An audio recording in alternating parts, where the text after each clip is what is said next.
Friends, സോണിക്സ് beauty വ്ളോഗ്സിലേക്ക് എല്ലാവർക്കും സ്വാഗതം. അപ്പോൾ ഹാപ്പി സൺഡേ. അപ്പോൾ സൺഡേ ആയിട്ട് നമുക്കൊന്നൊരു കുക്കർ ബിരിയാണി ഉണ്ടാക്കിയാലോ. അപ്പോൾ ആദ്യം തന്നെ കുക്കർ അടുപ്പത്തേക്ക് വെച്ചിട്ട് അതിലേക്ക് നമുക്കൊരു ടേബിൾ സ്പൂൺ നെയ്യ് ഒഴിക്കാം. എൻ്റെ ഇവിടെ ആകെ ഒരു ടേബിൾ സ്പൂൺ നെയ്യ് മാത്രമേ ഉണ്ടായിരുന്നുള്ളത് കൊണ്ട് ഞാൻ കുറച്ച് വെളിച്ചെണ്ണയും കൂടി ആഡ് ചെയ്തിട്ടാണ് കേട്ടോ ഉണ്ടാക്കുന്നത്. അതൊഴിച്ച ശേഷം നമുക്ക് അതിലേക്ക് വേണ്ട സ്പൈസസ് ഇടാം.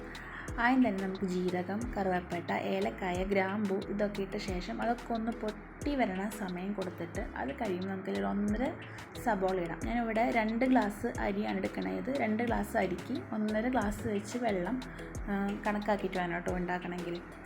അതിലേക്ക് നമ്മൾ സബോള ഇട്ടിട്ട് സബോള ഒന്ന് വഴന്ന് വരുമ്പോൾ അതിലേക്ക് ഞാൻ മാഗി ക്യൂബും കൂടി ഇടുന്നുണ്ട്, ചിക്കൻ്റെ ക്യൂബ് ഇടുന്നുണ്ട്. അത് കണ്ട് നമുക്ക് ഇതിലേക്ക് ഉപ്പിൻ്റെ ആവശ്യം വേറെ വരുന്നില്ല. അതൊക്കെ ഇട്ട ശേഷം പച്ചമുളകും തക്കാളിയും കൂടിയിട്ടൊന്ന് വഴറ്റിയ ശേഷം അതിലേക്ക് വേണ്ട മസാലകളും, പിന്നെ ഈ ഒരു ഇല ഉണ്ടല്ലോ, അതിൻ്റെ പേര് എനിക്കറിയില്ല, നമ്മൾ സാമ്പാറിലേക്ക് മല്ലിയിലേക്ക് പകരം ഉപയോഗിക്കണ ഇലയാണ് കേട്ടോ. അതിലേക്ക് വേണ്ട മുളക് പൊടി, മല്ലിപ്പൊടി, മഞ്ഞൾപ്പൊടി ഒക്കെ ഇട്ടിട്ട് ഒന്ന് വഴറ്റിയ ശേഷം ചിക്കനും കൂടി ഇട്ടിട്ട് ഒന്ന് ജസ്റ്റ് വഴറ്റിയിട്ട് നമ്മൾ കഴുകി വെച്ച അരിയും കൂടി ഇട്ട് നമ്മൾ ആവശ്യത്തിനുള്ള വെള്ളം, ഒരു ഗ്ലാസ് അരിക്ക് 1.5 ഗ്ലാസ് വെള്ളം വെച്ച് ഒഴിച്ചിട്ട് നമ്മൾക്ക് ആ കുക്കർ ഒന്ന് മൂടി വെച്ച് ഒരു വിസിൽ അടിക്കണ വരെ നമുക്കൊന്ന് വെയിറ്റ് ചെയ്യാം. ഒറ്റ വിസിൽ മതി കേട്ടോ. അത് ഓഫ് ചെയ്ത് ഓണാക്കി കഴിഞ്ഞെങ്കിൽ നമ്മുടെ ബിരിയാണി റെഡി.